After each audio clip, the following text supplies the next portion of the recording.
Dalai Lama వారసుడి అంశం చాలా కాలంగా చర్చల్లో ఉంది. అది ఇప్పుడు తారస్థాయికి చేరింది. ఇప్పుడు ఉన్న దలైలామాకు 90 సంవత్సరాలు ఉన్నాయి. అందుకే మరోసారి దలైలామా వారసుడి అంశం తెరపైకి వచ్చింది.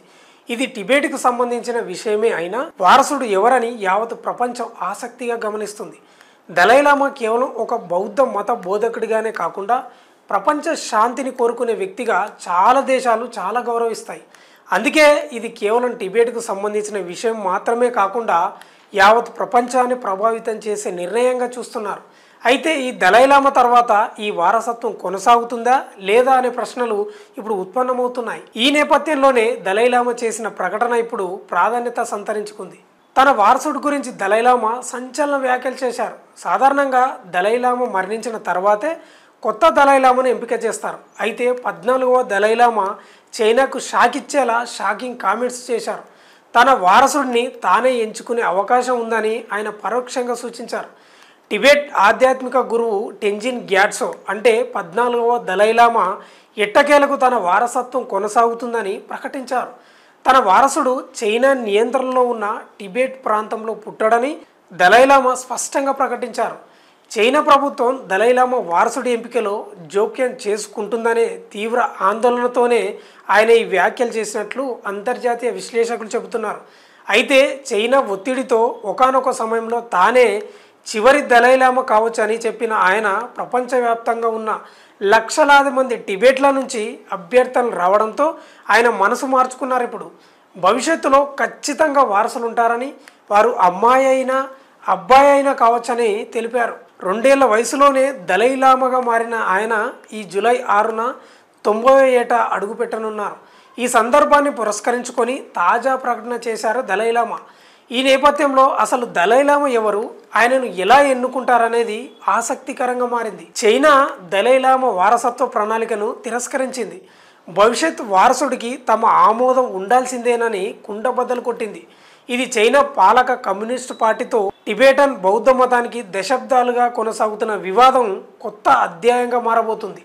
దలైలామా వారసుడు మతపరమైన సాంప్రదాయాలు, చట్టాలకు అనుగుణంగా దేశీయ గుర్తింపు, బంగారు కలశం ప్రక్రియ, చైనా ప్రభుత్వ ఆమోదం సూత్రాలను అనుసరించాలని చైనా విదేశాంగ మంత్రిత్వ శాఖ ప్రతినిధి మావో నింగ్ పేర్కొన్నారు.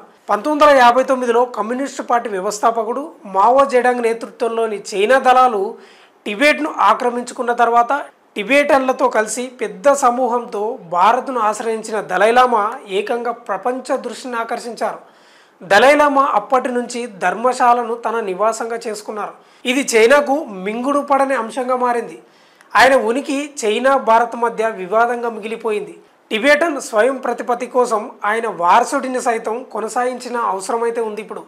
అయితే వారసత్వంలో జోక్యం చేసుకోవడం మానేయాలని, మత స్వేచ్ఛను గౌరవించాలని చైనాను కోరుతూనే ఉంటామని అటు అమెరికా విదేశాంగ శాఖ ప్రతినిధి తెలిపారు. అసలు వారసుడి ఎంపిక ఎలా చేస్తారో తెలుసా?